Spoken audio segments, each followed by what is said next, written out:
Salam qızlar, necəsiniz?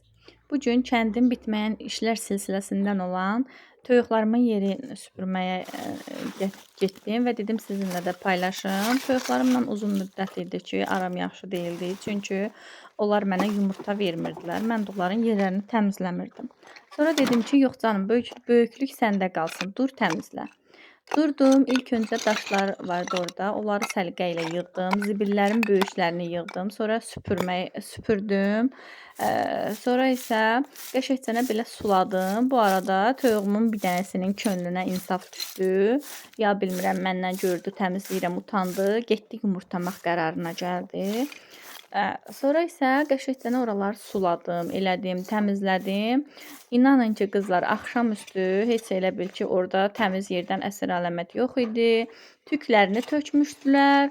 Ya bilmirəm, onların xarakteridir heylə tük tökmək, ya da ki, acıq olsun deyə tökürlər. Bilmirəm. Kənddə yaşayan qızlar, sizdən vəziyyət necədir? Siz neçə gündən bir təmizləyirsiniz? Bu arada bəyənib takib atmağı da unutmayaq.